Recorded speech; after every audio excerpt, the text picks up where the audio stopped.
Salut les amis. Alors, nous revoici pour parler de la deuxième nouvelle du recueil Si ça saigne de Stephen King. Cette nouvelle qui s'appelle La vie de Chuck et qui, je vous le dis tout de suite, est ma préférée du recueil. Alors, résumé. Cette nouvelle, de quoi est-ce que ça parle ? C'est en 3 actes et on a en premier l'acte 3, ensuite le 2, ensuite le 1. Et du coup, l'acte 3, c'est l'apocalypse. On est avec un héros dont je me rappelle pas le nom, mais qui est un mec un peu lambda, qui a divorcé d'avec sa femme, mais qui l'aime encore, et qui les deux s'appellent, et ils se demandent des nouvelles, et ils s'inquiètent l'un pour l'autre, etc. Dans un monde où tout est en train de claquer, il y a un pont qui s'est écroulé, il y a des tremblements de terre, il y a des cyclones, il y a des raz-de-marée, voilà, tout part en vrille. Les gens essayent de continuer leur vie un peu comme si de rien n'était, mais ça marche pas trop, ça devient une galère pour avoir de la nourriture, il y a plein de cultures qui ont été détruites, donc on suppose que l'humanité risque de mourir de famine une grande partie de l'humanité dans pas longtemps. Il y a déjà des tas de révoltes, de gens qui crèvent, etc. en Asie et compagnie.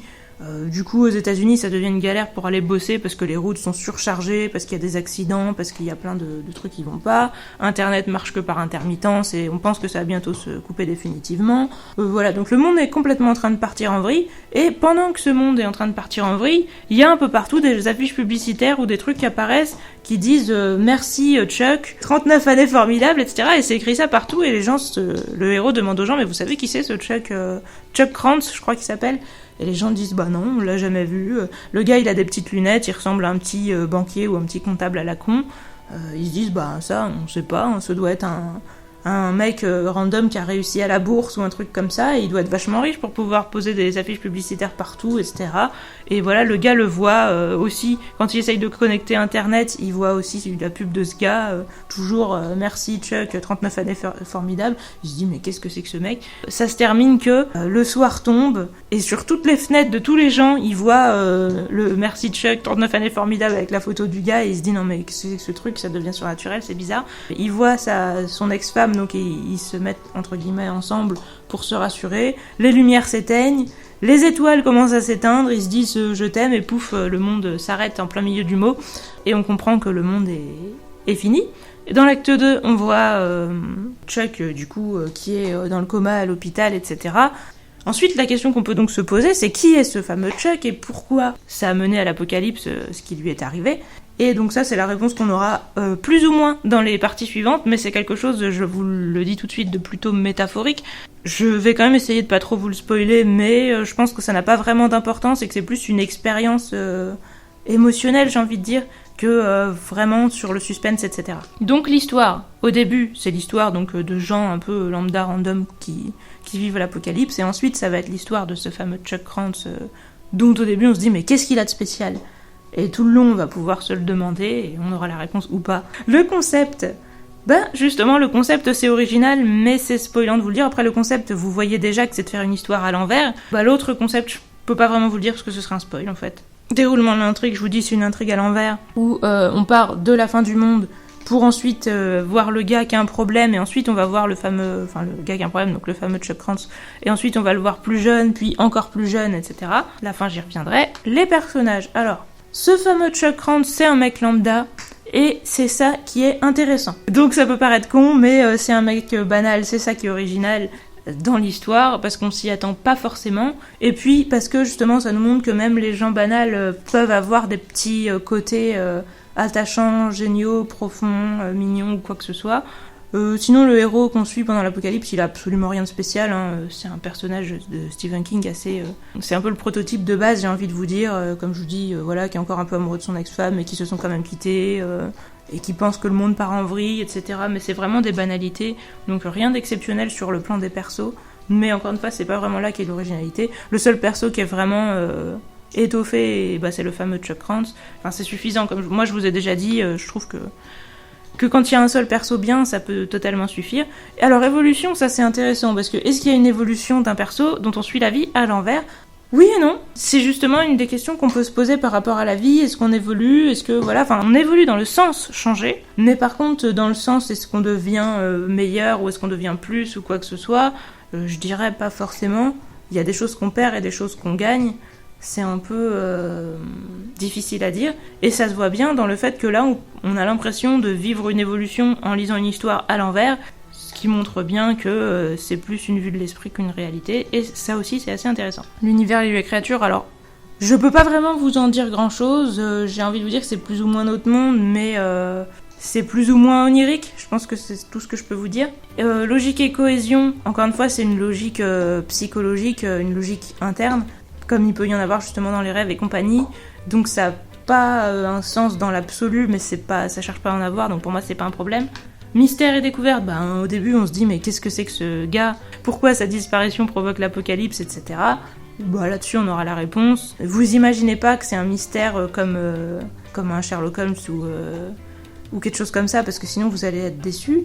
Je vous dis, c'est une vérité émotionnelle, c'est pas une vérité absolue. Et en vous disant ça, peut-être que je vous comprenez déjà ce que ça va être. Mais moi, en tout cas, je m'attendais pas forcément à ça. C'est quelque chose que je trouve pas original comme idée, mais la manière de le montrer est originale et c'est une idée qui est touchante en soi. Donc pour moi, c'est quelque chose auquel je m'attendais pas trop et du coup, j'ai trouvé ça assez réussi. L'écriture, dans celle-là, ouais, je l'ai trouvée franchement sympa. Même si c'est pas des choses qu'il a jamais faites. Enfin, faire une nouvelle à l'envers, je crois qu'il l'avait jamais fait. J'en suis même sûre, en fait. Je lis tous ses livres, je pense que je serais au courant s'il l'avait déjà fait. Aussi, il y a un côté, c'est des scénettes, et c'est à nous de raccrocher un peu les wagons entre eux. Et en fait, Stephen King, c'est vraiment ce qui fait le mieux d'écrire des scénettes, et d'habitude, de lui-même, il raccroche tout seul les wagons entre eux. Mais finalement, on sent que sa manière d'être inspiré et d'avoir envie d'écrire, c'est justement de visualiser une scénette dans sa tête. Enfin, il cherche qu'après coup, comment justement raccrocher les wagons. Et du coup, le fait d'écrire que un enchaînement de scénettes et de nous laisser nous-mêmes faire le reste du boulot, je crois que ça donne le meilleur de lui-même en fait. Et si vous êtes comme moi, quelqu'un qui aime de base raccrocher les wagons, en fait c'est une expérience cool parce que du coup on a l'impression de faire les choses, de participer. Moi j'aime bien avoir l'impression de participer, donc y a des gens je pense qui aiment moins que moi, mais moi ça me fait plaisir. Et comme il fait ce qu'il fait le mieux, je trouve que c'est vraiment un bon concept qui s'adaptait bien à sa manière de procéder quoi. Poésie et contemplation, là je trouve qu'il y en a. Il y a plusieurs passages, pas trop l'apocalypse, malheureusement, parce que vous savez que moi je suis quelqu'un qui aime beaucoup l'apocalypse. Je trouve pas qu'elle ait été décrite de manière très poétique, même si, comme je vous disais, on la suit de point de vue de deux persos qui sont encore amoureux, etc. Donc on peut dire, c'est mignon, mais ça casse pas trop la brique. Par contre, avant, la vie avant par oblique après, la vie du fameux Chuck Krantz, elle va être poétique, mignonne, touchante, etc. Donc ouais, sur ce plan-là, pourquoi pas. Suspense et action, il y en a zéro. Enfin, il y a juste un mystère dedans. On n'a pas beaucoup de réponses par rapport à ça. Est-ce que c'est un problème? Je ne sais pas. En tout cas, je trouve que suspense et action, c'est vraiment une catégorie qui n'est pas appropriée à cette nouvelle. Les dialogues, ils sont toujours sympas, rien de spécial. Je pense pas non plus que ce soit le point fort du livre. Maintenant, dans la catégorie, dans le dernier acte, donc le premier, qui est l'enfance du coup de Chuck Krantz, où il vit avec ses grands-parents, je trouve qu'ils ont des dialogues mignons, touchants, et vraiment cette partie, elle m'a beaucoup émue. De tout ce recueil, c'est vraiment le passage qui m'a le plus plu, je pense. Du coup, oui, les dialogues sont quand même toujours bien. Crédibilité, réalisme, oui. Originalité, côté marquant. Il appelle ses grands-parents Zeddy et Duddy, je crois. J'avais jamais entendu ça avant, apparemment. C'était un vieux truc et les autres élèves se foutaient de sa gueule parce qu'eux, ils disaient tous papier mamie et il y avait que lui qui disait ça. Je sais pas du tout d'où ça vient, mais j'ai trouvé ça original et intéressant. Et globalement, du coup, le rapport qu'il a avec ses grands-parents, j'ai vraiment aimé. En note globale, j'ai mis 7 et c'est celle que j'ai préférée du recueil. Je vous la conseille, si vraiment vous devez en lire qu'une, lisez celle-là. Si vous devez lire le recueil pour une raison, pour moi c'est pour cette nouvelle-là. Après, tout le monde n'aura pas forcément les mêmes goûts, parce que comme je vous dis, c'est la nouvelle la plus obscure, on va dire, qui est quelque chose plus un espèce d'exercice de style, ou avec, comme je vous dis, quelque chose d'onirique, etc. Donc il n'y a pas vraiment une explication claire, c'est quelque chose d'émotionnel, donc je pense que ça plaira pas à tout le monde maintenant. C'est quelque chose qu'il avait jamais fait et que je trouve plus original que le reste, donc pour moi c'est pour ça que ça m'a plu. Donc voilà, et sur ce, spoilons.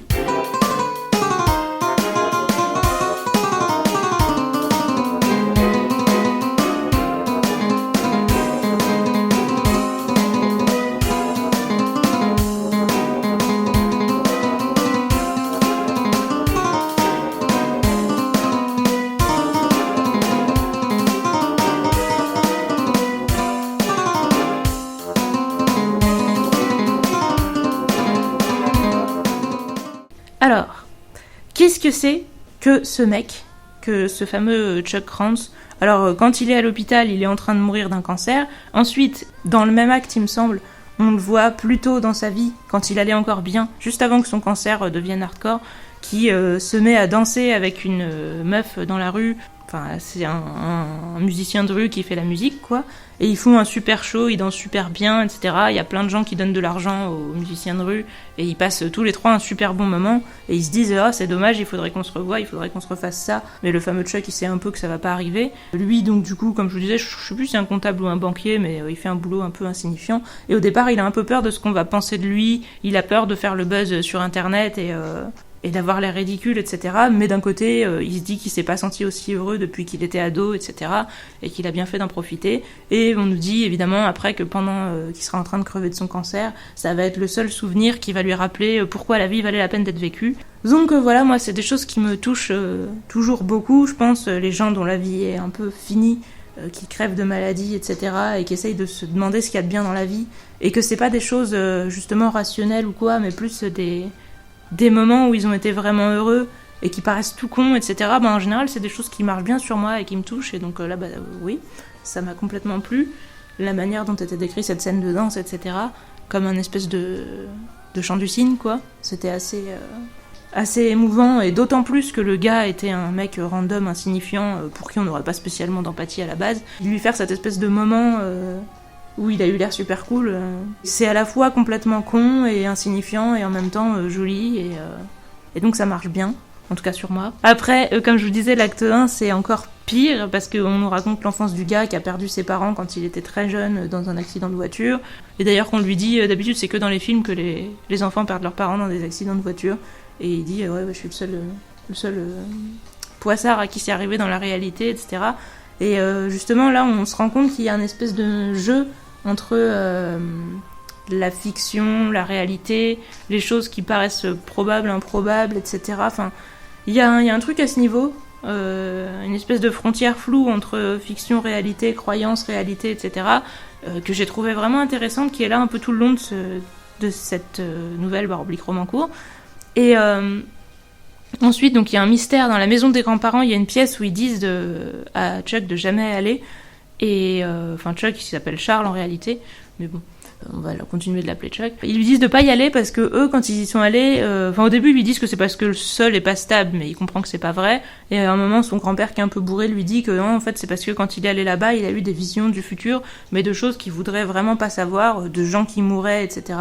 Et que c'est des choses dont il s'est jamais vraiment remis et qui l'ont angoissé tout le reste de sa vie. Donc il lui dit franchement n'y va pas. On a d'abord le gamin qui se remet de la mort de ses parents avec ses grands-parents en passant des bons moments, en étant proche d'eux, etc., avec des scènes un petit peu touchantes, sa grand-mère qui lui apprend à danser et compagnie. À l'école où on dit que les filles s'en foutent un peu de lui parce qu'il est complètement random physiquement et que c'est plutôt un petit premier de la classe, etc., et que les filles préfèrent les mecs sportifs et compagnie, mais que quand il est à la danse, il danse super bien et que du coup là les filles se battent un peu pour danser avec lui et que les autres mecs se foutent de sa gueule mais que lui il en a rien à foutre parce qu'il passe des bons moments et que même s'il n'y a pas vraiment d'ambiguïté ou que ça lui permet pas plus que ça de draguer, il passe des bons moments avec les filles et que les filles l'aiment bien par rapport à ça parce qu'il a la classe en dansant, quoi, et qu'il fait des trucs que personne d'autre ne sait faire parce que sa grand-mère lui a appris à faire le moonwalk et compagnie. Et ensuite sa grand-mère va mourir évidemment, du coup le grand-père va un peu sombrer dans l'alcool, période où il va pas bien alors que ça faisait pas beaucoup d'années puis pas beaucoup de pages de notre point de vue qui s'étaient sorties de la mort de ses parents, et on nous dit en plus que cette fois il y aura probablement pas de possibilité que ça s'arrange entre guillemets parce que il y a un moment dans la vie, quand on est âgé et qu'on a perdu tous nos proches, où on s'en remet plus forcément, quoi. Du coup, le grand-père, il va justement lui dire des trucs par rapport à la pièce et compagnie, mais il va finir par crever aussi. Et quand ses deux grands-parents seront morts, il va aller dans la fameuse pièce, et là, il va se voir justement, lui, dans un lit d'hôpital, et se dire, ça va m'arriver un jour, mais d'ici là, il faut quand même que je profite un peu de la vie. Mais il comprend ce que son grand-père voulait lui dire par rapport à l'angoisse, parce que ça lui ramène au fait qu'il sait qu'il va pas vivre si vieux que ça, entre guillemets. S'il y croit, après il peut toujours faire l'autruche, mais clairement il va pas pouvoir l'oublier. Et entre les deux, ce que j'ai oublié de vous dire, et qui est le concept justement de tout, c'est qu'à un moment il est en cours de littérature et il étudie un poème, je me souviens plus de qui, désolé, et tous les autres en ont rien à foutre, et à un moment il y a un vers qui dit je suis une multitude, et je sais plus ce que c'est la suite, mais en gros c'est un peu ça le concept. Et donc il demande à sa prof ce que ça veut dire et elle est contente parce que c'est le seul qui lui pose une question et qui a l'air de s'en préoccuper. Et elle lui dit ça veut dire que chacun d'entre nous contient l'univers, etc. Et donc lui il réfléchit à ça pendant un petit moment, que ça lui fait penser aussi, je crois, à l'espèce de proverbe qui dit que quand un vieux meurt c'est une bibliothèque qui brûle, etc. Parce que quand ses grands-parents sont morts il se dit que il y a plein de connaissances qui meurent avec eux et compagnie.